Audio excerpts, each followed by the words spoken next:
We're talking here on the process of forgiveness, about restoration.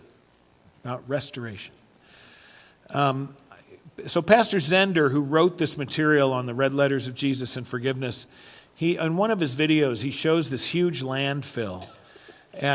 He's talking about sin and confession. Sometimes it's all this old garbage from our life.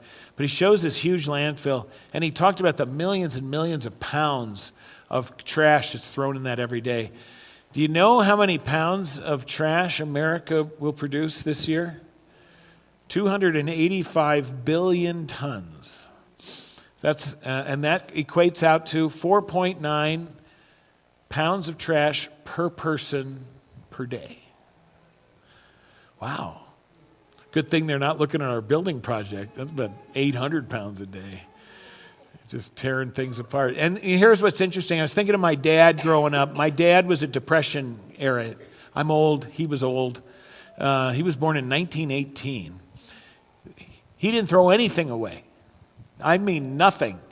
Paper clips, rubber bands, he kept them all. I mean, crazy. My mom had boxes of matches. Remember, you used to be able to get matches at restaurants or things like that? Boxes and boxes. Didn't throw anything away. In our culture, we throw everything away. We don't fix it. You throw it away. You get another one. You just throw it away. And what's interesting is that throwaway, like my daughter, I remember when she was little, she was doing, we were doing her ABCs. A is for, and she was apple, and then, this kind of thing. We got to F, okay? And what was it? Oh, yeah. And it was, so we asked the question. She's like, what, 3 or 4? What do you do when something's broken? And it was F. Well, you know the answer to that.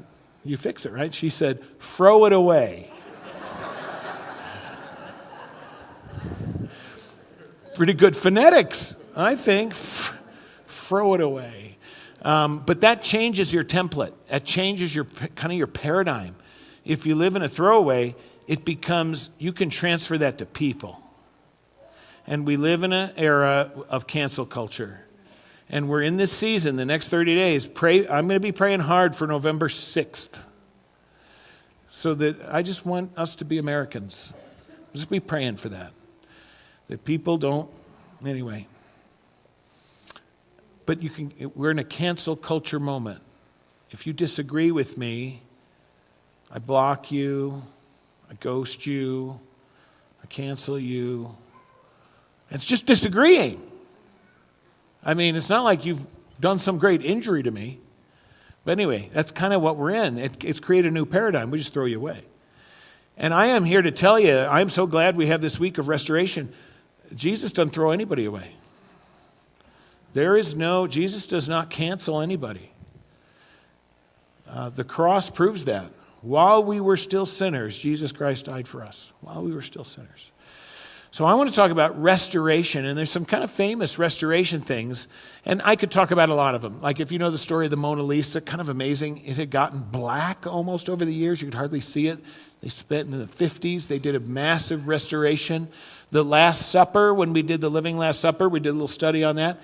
And because of war and pollution and stuff, and they'd cut a hole through the door, for a door, like through the painting and stuff, and they restored it, and it was beautiful. I've got one here I want to show you. Gabe Flicker took this picture. He visited the Hagia Sophia, and that's the largest Christian church building in the world. And it's in Constantinople, Istanbul. And in Constantinople, biggest church ever. And these beautiful mosaics were put in there by Christians. This is a picture of Jesus. And I'm sorry you can't see it. It's in my office, and you are always welcome to visit my office. You're always welcome. If I ask people to come to my office, it's like they think they're going to the principal's office. That's terrible. It's a terrible thing. I just like to see you. So, because I got all kinds of cool stuff on the walls and stuff. But this is interesting, and I should have had a picture of it. You can look it up. But when Islam overran Constantinople, when Islam overran it, when they came into the Hagia Sophia, they defaced all the things, and especially the images of Jesus, because they rejected, the Christians claim that Jesus is God in the flesh, right? They rejected that. So on this picture, you can see there are slash marks on Jesus' mouth and his eyes. And that was a way of them dishonoring, right, the claim of Christians and the person of Christ. And they defaced all these things, and then they covered them all up with plaster. Well, actually, ironically, it's kind of a miracle, because when Christians got a chance to get back in the Hagia Sophia and do it, they revealed this. And it worked backwards on the Islam. It preserved it perfectly. Because if they had not done that, after several centuries, it probably would have faded, degraded, lost tiles. But this is exactly what it looked like when they came. But the restoration process was long and costly. I mean, even our Bibles, you could call the Dead Sea Scrolls a restoration process. Because it's not like when they found the Dead Sea Scrolls, it's kind of like, oh, we found a book, let's go to page 462. I mean, you had to kind of take all these little pieces and put them all together and restore the text so that you could see what it was. It's painstaking. It's meticulous. It's the attention to detail is necessary. You can't skip any steps in restoration. And so what I wanted, but my point in really focusing in on this is the idea that we typically do pretty well on these first three, as I said. Broken world, yup. Broken me, yup. Jesus says, I forgive you. Praise God. And then we stop. And we say, I'll just come back next Sunday and you'll tell me the same thing again. Isn't that great? Life is good. But restoration is what Jesus is after. Jesus is in the work of restoration, restoring us. And the example is Peter. Because Peter blows it. You got Judas, and Judas took his own life. The next great villain after Judas, Peter, denying knowing his Savior. And it's really interesting because, like, even what's Peter's reaction? We have no recorded conversations until this time up in Galilee around the fire, campfire, this charcoal fire, where Jesus says, hey, Peter, let's have us a talk. Who knows what Peter's feeling was? Dread? Worry? Fear? Anxiety? Anticipation? Maybe hopeful? We don't know. I mean, if he's human like you or me, he was probably a little anxious. What's Jesus going to say? Am I kicked out? Or will he say, I forgive you, but I'm going to give the leadership to somebody else? What's he going to do? And so this whole story is a story about restoring. Jesus is longing not just to pronounce forgiveness to us, but to say, because you're healed, because you're whole, because you're forgiven, we want to heal too. And we know this with the act of forgiveness. We can get to a spot, right, where we say, okay, I can forgive that person, but I'll never want to talk to him again. I don't know if that's forgiveness. I don't know. Or maybe anyway, so it's tricky, because sometimes the hurts are grievous. And sometimes there are hurts we cause, and we wonder, and we live with guilt and shame. Can that be healed? Can I be restored? Or will I always be at second tier? Have I blown it and now I'm down here? And so this is that journey. And I want to give you 3 points on this, because here's the word that Jesus is giving. You need to hear this first of all. In the Old Testament lesson, we heard it. You are God's treasured possession. You are absolutely priceless in the eyes of Jesus Christ. And so you're worth whatever God is willing to give. And that's the message you need to hear from him. God did not send his son into the world to condemn it, but to save the world through him. So here's point number 1, 3 things. One of the things I think we're challenged with is we kind of think, okay, fine, I'll be restored, but maybe I'll be in heaven. And that's not the message Jesus has from the very beginning. The first message Jesus has is God is doing restoration now. Right now. Oh, someone disagreed with me. No, God is doing restoration today. C.S. Lewis has this great take on it. Someone asked C.S. Lewis, so when we get to heaven, won't that be great? That's when eternity begins. That's when, paradise begins. And Lewis goes, no. He says, you're going to look back from heaven and you're going to see that heaven began the day you knew Christ as your Savior. That's when heaven begins, when we know the grace and mercy of God. But that whole journey it can be up and down and fraught with challenges and hurts, but God is never away from us, always walking with us, restoring us, picking us up, and seeking to heal. When Jesus comes, his message is not repent and believe the gospel, because the kingdom of God will come someday in the future. He says the kingdom of God is near. And that's interesting. In that Greek word, it means this: it's right beside you. The kingdom of God is near means you could translate it as here. The kingdom of God is here because the king showed up. And when the king shows up in your life, God's doing his work now. So that's encouragement number one. Sometimes we put it off. God is doing that work today. He's always restoring us, because it's in the restoration that the saving begins to make sense. I've saved you for something. I've saved you to make you something. When Jesus says on the cross, it is finished, it is finished. The saving is complete. And the restoring God is longing to do. The restoration of those pieces of art, it took something.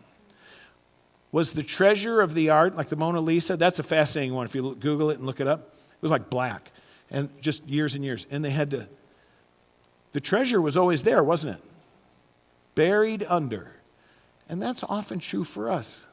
The treasure is still there because God is yearning, earnestly, saying, let me peel away. Will you let me peel away so that I can reveal to you and to others just what I think of you, my treasured possession. Second point. Oh, here, I got to show you this. Some of you have seen this before. This is kind of a sad story, actually. The New York Mets won yesterday. Thank you very much. Hooray. I'm a Mets fan, grew up there. I used to sell, hey, get your cold soda here in the ballpark at Shea Stadium. And so I've been a lifelong New York Mets fan. This is a Cleon Jones model, baseball trivia. And it used to have all the signatures of the 1969 New York Mets. And you can still make out Tom Seaver on here. But they did it with a flare pen. Do you remember flare pens? Anybody old enough to know what a flare pen is? They are not Sharpies. I don't think they had Sharpies invented at that time. So it was 1968 that I got this, because it was at spring training, 69, spring training of 69. I went to school with a child of one of the pitchers on the Mets. So he got this at spring training and went to an auction. I got it for $8. Thank you very much. So it had all this success. So it did Tom Seaver, Nolan Ryan, Gil Hodges, Garrett, all these guys that are now passed. So I'm thinking, I'm going to hang on to this thing. So I hang on to it. In 2019, it was the 50th anniversary of the Mets winning the World Series, 50th anniversary. I said, now's the time for me to cash in. Let's see how much this thing is worth. So I start looking in the books and the things like that, and it's worth almost $10,000. So I go up to Idaho Falls. You know, they got a collectible thing up there. I call down to Las Vegas. I go to Salt Lake City. The guy up in Idaho Falls says, I said, hey, I think this is worth like $10,000. Look in your book. He says, I'll give you $500 for it. I go, $500? It's worth $10,000. He says, no, it's not. It's worth $500 because that's what I'll give you. That's what I'm willing to give you. So it's a funny thing. Any number of us may have assets that we're holding on to which we think are extremely valuable. They're probably not. They may not be quite as valuable as you think. On the other hand, you might have a hidden treasure you don't know about. So that's a cool thing. But here's the reason I bring this out, partly is for me to indulge myself and say, go Mets in the playoffs. But the other one is you need to know what someone was willing to pay for you. Because your value is determined by what someone was willing to give. Second point is this: Jesus is the restorer. He didn't pass it off to somebody else. He didn't subcontract it out. He didn't hire it. He didn't put out a government contract for it. Jesus is the restorer. He himself will be the one. And Paul says this, I just love this. He who did not spare his own son, but gave him up for us all, how will he not also, along with him, graciously give us all things? God spared no expense. So if the world seems to want to tell you you're worth $500, Jesus is here standing there saying, I cannot even put the price tag on you. I give my own life for you. We watch these home improvement shows. Who are the girls in Everett? The Lamb girls or twins or whatever up in Everett, Washington. They do kind of an amazing thing. They take these unsellable houses, and they can't sell them for like $300,000. Can't sell them, but they get their hands on them, and they go to town.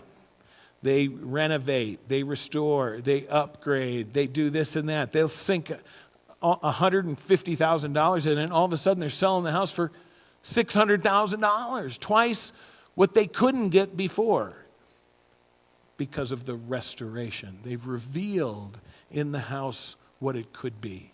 And that's what God is longing to do for each of us.